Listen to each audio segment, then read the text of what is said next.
played by a lady. She's an actress, a singer and presenter who swapped punk for panto, and we're thrilled to welcome Toya Wilcox. Toya! Look at you!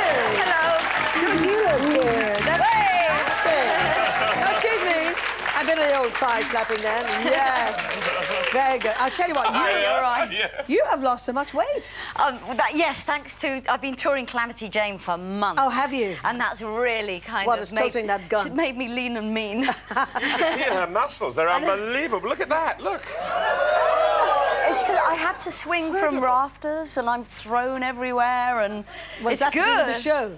Yeah, that's just in my dressing room. Oh, baby. Listen, I mean, in a way, knowing, you know, Queen of Punk and all of that in years gone by, it seems odd in a way that somebody who, because you've always been very different, your own person, you know, you're not afraid to go out on a limb, and in a way, panto seems to be almost tame for somebody like You think it's tame to dress like a boy twice a day and go out on stage and pretend to be male and marry a woman at the end of the show? I think it's the best thing anyone could ever do. Par for the course, really, then. No, I know what you're saying, though. I would never have dreamt 20 years ago that I'd have done panto. Now that I've done panto for 10 years, I'm passionately in love with it. You've done it consecutively for 10 years, have you? I think I have, yes. I started off as Peter Pan, and then after I got flown into every wall of every theatre in the country by some disreputable flymen. And I remember once in Wimbledon, there's a scene where all the 4 children rise in the air and have to fly, and we all got wrapped around each other's wires, and we were just dangling there,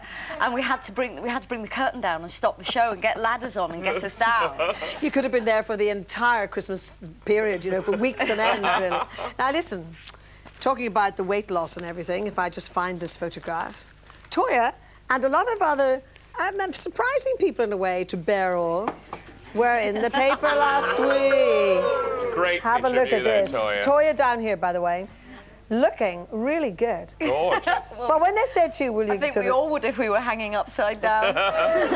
when they said to you, will you do a picture nude for the Mail? Does the Mail, yeah. I was actually drinking in a bar and I overheard the editor of the Mail talking about this photo session, and I said, can I do it? And I like to do things that are a challenge, and I got to the photo session and I thought, what have I done? Because there was a lot of men in the room. Were you nervous by that stage? I was really nervous. I hadn't eaten for about 3 days to keep the stomach flat. Sucking the stomach in, yes. And then we did about 20 Polaroids, so the photographer would let me see what it looked like, so I trusted him. And I saw the first Polaroid and he made me look so good. I looked better than when I was 20, so I ripped off the gown and I said, come on, let's go for it. Go for it. And he said, excuse me, Toya, we can't show as much as you're showing. I was really very relaxed by the time we got going. And were all the girls there together, or not? No, we had a closed set and we were one after the other. But I heard that Sean Phillips was very happy about it. I think Claire Sweeney was shocked. No one told her it was a nude photo shoot. So she just turned up, thought that she was doing... Yes. But I tell you why I didn't mind doing it. For the last 2 years, I've been studying life drawing, which is where you draw the naked body. Oh, that old excuse. Yeah. And I've come across every shape and form you can find on this planet. And in the end, after 2 hours of drawing someone, you don't care whether they're dressed or not. So I think it helped me kind of get... Was it for charity or something? No, I wanted to do it. It was for me. Oh, you just wanted to do it? Well, come on. But weren't you surprised that people like Jenny Bond, you know, the royal correspondent? Fantastic. I was surprised that she did it. But the thing is, I kind of feel that here we are in our mature years and... Mature? How old are you? I'm 44. That's not mature, for goodness sake. But women are looking good. Talk to Christopher about maturity. Women are looking really good, and I think we have to ring our own bell and say, come on. So it's a celebration. Yeah. So your husband, then, Robert Fripp, will be getting this photograph up on the wall, 6 by 6, I suppose. I didn't tell him. I told my mother, and she said, what have you done? But then my husband went and bought it on Saturday morning. And did he? He came into the bedroom very quiet, but I said, are you cross? And he said, no, it's gorgeous. So he is getting a 6 feet by 6 for Christmas. I'll be giving it him. That's what I mean. Yes, yes. Yeah, absolutely, up on the wall.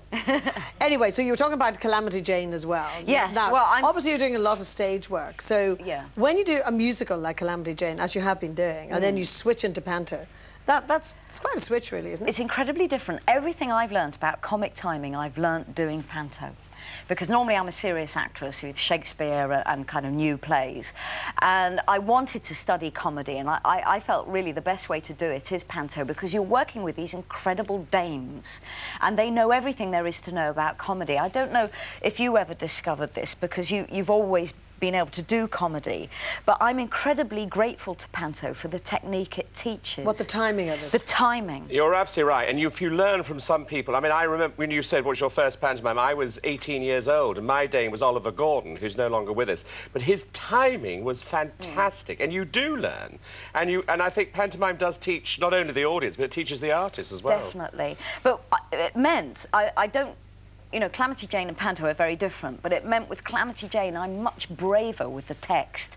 I'm much braver with delivering lines, and I think I have Panto to thank for that. And do you have lots of songs in this particular production? Calamity Jane, I'm singing No, all the time. no, Panto. I'm playing Aladdin in Basingstoke. Yes, I've got enough songs. I've got about 5. What sort of songs do you have?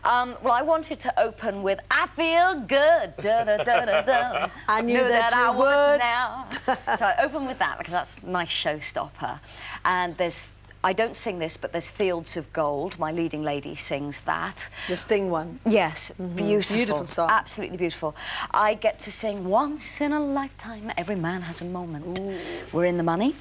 It's a good traditional song. Because actually, well, Christopher, because you're directing this year, you have to be very careful, don't you, with children, what music you put in, because you can lose them on music. You really can, because often they say, you know, when the principal girl and principal boy are singing away, that's when they go to the loo, you know, and they rustle the All sweets. you can hear is seats, bang, bang, bang, seats as they all go to the toilet. But as Rula said earlier, if you tell the truth and you make them want to be interested, and also I find that you don't make the songs go on too long. Yeah. Keep them short and sweet, and they're there with you, and especially if they're songs that they like, you know. Songs. We did. Supercalifragilisticexpialidocious. They all know that. They did. Yes.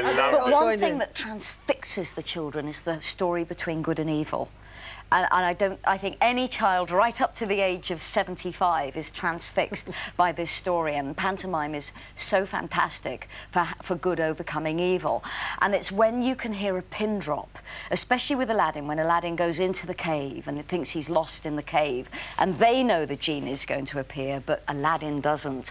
And there's this icy hush, and I think that's gorgeous. It's very exciting to experience. So that. when do you open in yours? Same as you. We have a public dress rehearsal next Thursday, and we open on Friday the 13th. Oh, that was good timing. Good day. Oh, yes, it is. Let's be positive about it. And you get them one day off for Christmas?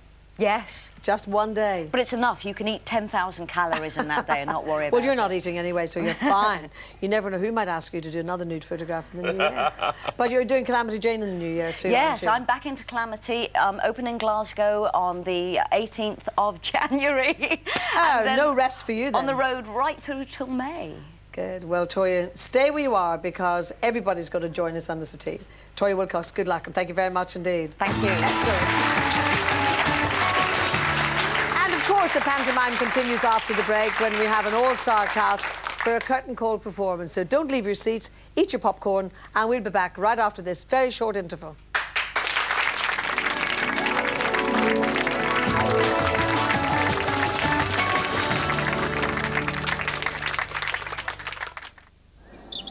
Open House, sponsored by Lions Cakes, making everyone welcome.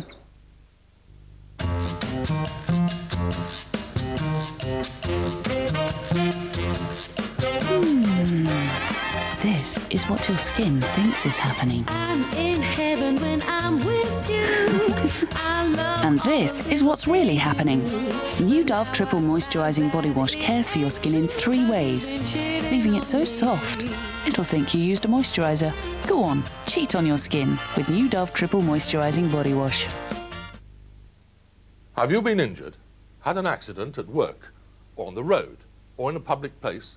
Unsure if you have a claim for compensation, concerned about hidden charges? Now, there is no need to worry.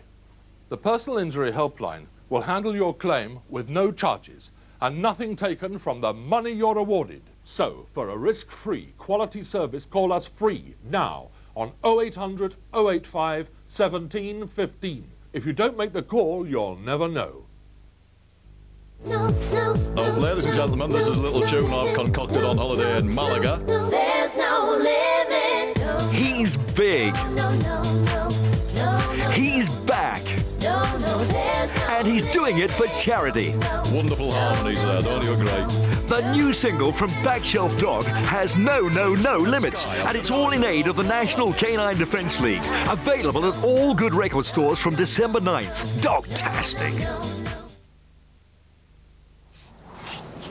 When you're feeling stuffy and congested, it can really get you down.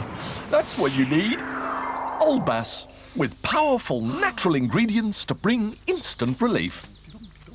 Olbas, the power to breathe naturally. Real Christmas trees are arriving now at B&Q. This low needle drop Nordman fir is under £15. Even Christmas costs less at B&Q. Join AOL now, because to thank our 2 million members, we're giving away £2,000 every day to one lucky member and a fantastic £200,000 in our grand prize draw. You can pick up a free trial CD in store, or you may receive one through the post. Or you can always give us a call. Yes, hello, I'd like one of your free trial discs, please. I've got one. For your completely free trial, call now and give yourself the chance to win in AOL's Thanks to You cash giveaway. There is a season, turn, and a time for every purpose under heaven. A time to build up, a time to break down, a time to dance, a time to mourn, a time to cast away stones, a time to gather stones together.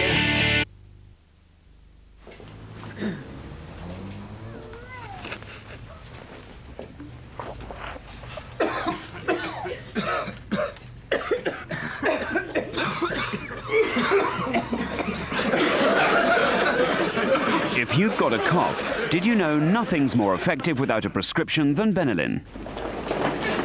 So you can look after your cough without having to see the doctor. Benylin. Nothing is more effective without prescription. Open House, sponsored by Lions Cakes, making everyone welcome.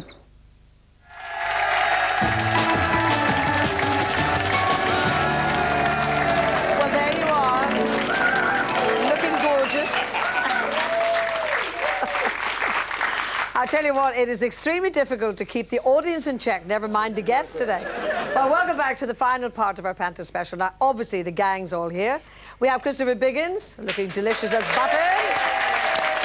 We have Danny LaRue, who'll be playing Baroness Voluptua. Rula Lenska, of course, as Jack. We have Toya Wilcox as Aladdin. But we're about to welcome our final guest today. Will you please welcome the Mayor of London? No, not Ken Livingstone. Dick Whittington, played by Sally Taylor. How are you, Sally? I'll tell you something. Panto will be easy after all of this. Of course. How many times have you been in Panto? About 7. 7. And willing to go on for years and years and years, Of like course. Danny here. Yeah. Because you've done loads of musicals in the West End, like Cats and all of that. So how difficult did you find Panto originally? I was lucky. Oh, yeah, found it pretty easy. But, yeah, I think you're either a boy or you're doing the very nice feminine girly, you've got the nice soprano voice or whatever, and I You just haven't get had a in chance to there look at your costume, actually. You haven't, have you? No, so stand up and give us a Quick twirl. twirl. Yes. Very nice. So do you do a bit of thigh slapping or not? I do. It's got to be Okay, done. show yours. Yes. She's done that once or twice before, wouldn't you think? Absolutely. I also think we should have Christopher standing up now to show us his new costume. This is... All right. 12 o'clock and still no sign of Dick. I tell you what I think, what I would like to talk about anyway, is the history, or part of the history of Panto. Because these days we regard it as a very, very, very British thing. So where did it all start, really, When Danny? it came from the continent, of course, with Garibaldi's, and it was mime. It was all mime. And then the wonderful comics at the beginning of the century, the Dan Lenos, and all the great comics, the greatest comics masculine womanizers, they all wanted to play dames. They all wanted to play dames, and it was amazing. But still, it was like half mime and half, and it gradually crept up to be this marvelous, wonderful industry. England, Ireland, Scotland, and Wales.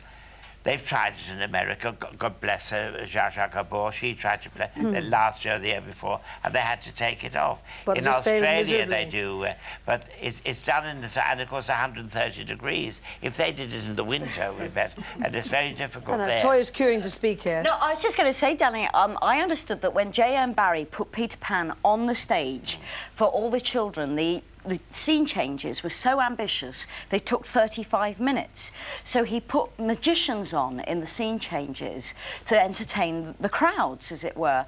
And that was almost the beginning of Panto as we know it today. So it's kind of play and magic. And of course, when he did it, of course, I don't know if you know this, but he gave all the money to Great Ormond Street Hospital.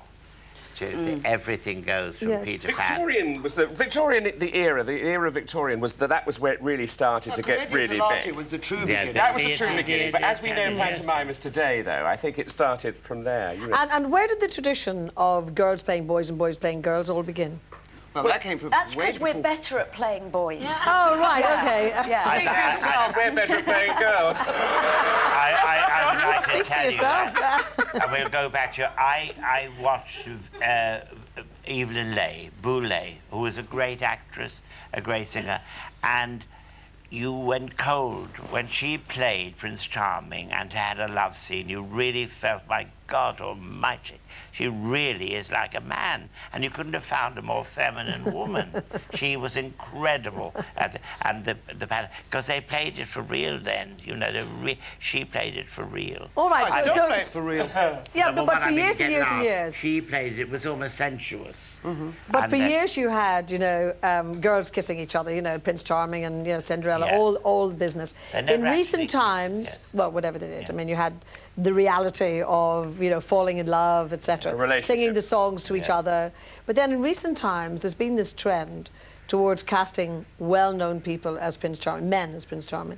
So do you like that switch or not? No. I prefer the tradition. I'm thrilled we've got 3 women here playing principal boys, because that's what it's all about. The men like to see those legs, they like to see that woman, and it's very, very important, I think. And by the same token, I don't like women playing dames. No, I agree. Yes, and you see that, and I find that rather off-putting, I really do. I mean, I don't think it's at all attractive and not as funny. I was talking to Danny earlier on about the art of being dame. Now, of course, I mean, traditionally you normally play the dame. What do you feel is the art of the timing and... Well, I think, for instance, I never, ever think of myself as a man in a woman's clothing. I just think it is a costume. In fact, I forget about it completely. I mean, all the props that we have are just props. It's not a dress, you know. And that's true, isn't it, Danny? And we're not female impersonators. No, well, I mean, in High Wycombe, there'll be a scene with the ugly. I'll come on as my stepdaughters. I can't stand them. And I come on. Now, listen to this for a dame. I have a corselet. I have a wonderful negligee. I have a wonderful wig, and I walk on, and I go, I feel pretty. Vivian Westwood, eat your heart out. And I look at the audience and I say, boys, girls, men and women, I am a changed woman. And they go, well, and I say, oh, yes, I am. You see, back into baritone. And that's what, you see, what I'm sad about, to me, in this last 25 years, the greatest dame in England for me was Jack Tripp. I hope he's watching. He said, I'm not going to do it anymore. He was the greatest dame. He was a wonderful dancer. And he had this wonderful thing with his hat and the boobs. I love the thing. Les Dawson did with the boobs. Well, he told me he got that from over the garden. No, nothing's original. We all copy. Well, there are 10 over the garden wall. The cat's been in the custard, you know, and all that. Now, I'll tell you what, we're going to do a bit of singing, of course, in just about a minute, but I thought it's only fair that you should remind us where exactly you are. Now, Sally, you didn't get a chance to tell me exactly where you are. Wimbledon. In Wimbledon, along with whom? With Russ Abbott, Russ Kane. It's fabulous. Very good Bobby cast, Bennett. isn't it? Yeah, it's super. OK, Toya? I'm at the Anvil in Basingstoke. doing Aladdin, along with a wonderful cast, and our dame is Christopher Lillicrap, who is just, he's one of the best dames. He's so Ruler. good. I'm at the Even Arno in Guildford, also with a superb cast. And I forgot to mention Andy Robbins, who plays my brother, Silly Billy, who's magic. Oh, I love Silly Billy. OK, and Danny? I am at Wickham, as you know, High Wycombe, with wonderful Dave Benson Phillips, and the wonderful chef who sent you his love, and he said he can't wait to make another place about well, Kevin there you Woodward. go. Wonderful, they all say that. And we open on the 13th, lucky for some. Well, I wish you all lots and lots of happiness. We know that Christopher's in Cambridge, and Christopher, you're going to do the singing, because it's very traditional. It's the audience the song sheet. I'm going to go and get the song sheet now. Yes. Here we go. Do you all have song sheets in your shows? Of course. Yeah, you do. You have to have the song sheet. Right, okay. Are we ready? Are we all clear our throats? Come on. Everybody ready? Right, and here we've got we go. Harry on the piano. Harry, oh, is he on the piano? Is he? Come along, Harry. Off you go. Nice and loud. Here we go. Friends. Isn't it rather nice to have friends? Isn't it rather nice to have friends to rely upon, shoulders to cry upon? I rely on my friends. They help me in all I do. I don't have to buy friends, for though it seems funny, no amount of money buys friends. Repeat it all. Here we go. Friends. Isn't it rather nice to have friends? Isn't it rather nice to have friends to rely upon, shoulders to cry upon? I rely on my friends. They help me in all I do. I don't have to buy friends, for though it seems funny, no amount of money buys friends. Now, be finished. Repeat this line. For though it seems funny, no amount of money buys friends.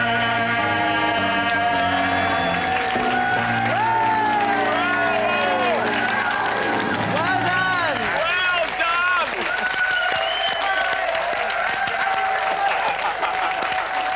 I'll tell you, if you're very good to me, I will lend you our audience, and they can take it in turn to visit all your pantos. We love them. Come on down. Anyway, thank you all very much indeed. It was tremendous fun, and that's where we've got to leave our Panto special. But remember, boys and girls, if you really, really, really enjoyed the show this afternoon, don't forget to tell all your friends. And if you haven't, keep your mouth shut. We'll see you soon. Merry Christmas, everybody. The open house returns on Monday when DJ Steve Wright and actor George Baker will be among the guests. Next on 5, Peter Strauss gets caught between corrupt cops and mobsters in the thriller Peter Gunn.